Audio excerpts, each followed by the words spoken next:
మిత్రులారా, బాల్యం చాలా విలువైనది, మళ్ళీ మళ్ళీ రాదు. మీ అందరికీ మళ్ళీ చెప్తున్నా, ఇప్పుడు నాకు అవకాశం వస్తే మీలాగా విద్యార్థిని కావాలన్నది. ఇప్పుడు మళ్ళీ అవకాశం వస్తే మీలాగా విద్యార్థి అయ్యి కోటేసుకొని మరి మీరు ఏ విధంగా అయితే ఒక చక్కటి కవాతు ఆనాటి ఆజాద్ హింద్ ఫౌజ్ను, Indian National Army Azad Hind ఫౌజ్ను మరొక్కసారి తలపిస్తూ మీరు ఏ విధంగా అయితే ఈరోజు ఒక చక్కటి కవాతు నేతాజీ సుభాష్ చంద్రబోస్ గారి ముందు, వారి విగ్రహం ముందు ఎమ్మెల్యే గారు చేశారో ఆ విధంగా నాకు కూడా చేయాలని శారదా కాన్వెంట్ విద్యార్థులు చక్కటి మరి పిరమిడ్స్ చేశారు, ఎన్నో విన్యాసాలు ప్రదర్శించారు. వారిలాగా నాకు కూడా వేయాలని ఉంది. కానీ బాల్యం మళ్ళీ రాదు. వయసు ఒకసారి దాటిందంటే వయసు పెరుగుతూనే ఉంటుంది తప్ప తరగదు.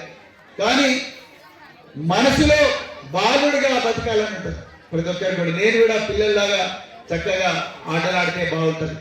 మేము కూడా పిల్లల్లాగా మరి క్లాస్ రూమ్లో కూర్చొని పాఠాలు వింటే బాగుంటుంది.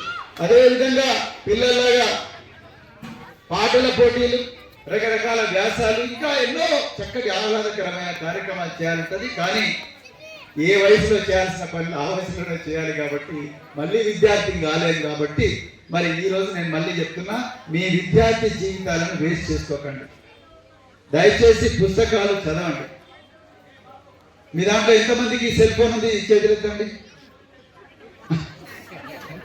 ఎంతమంది సెల్ ఫోన్ ముట్టుకున్నారో చేతులెత్తండి. మీ దగ్గర మీ అందరి సెల్ ఫోన్లు ఉన్నాయా?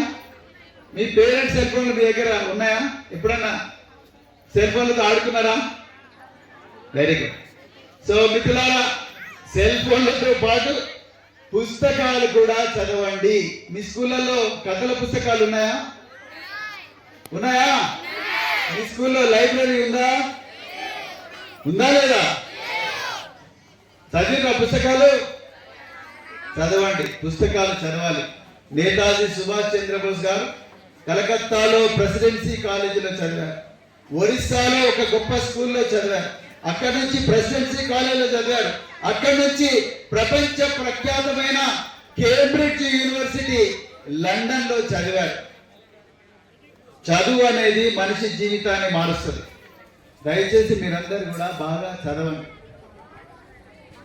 పుస్తకాలు చదవండి. కథల పుస్తకాలు మరి ముఖ్యంగా చదవండి. మీరు డాక్టర్లు కావచ్చు, ఇంజనీర్లు కావచ్చు, ప్రొఫెసర్లు కావచ్చు, టీచర్లు కావచ్చు, ఆర్మీలో సైనికులు కావచ్చు, ఇంకేమైనా కావచ్చు, వాటన్నిటికీ మూలం పునాది అనేది చదువుతోనే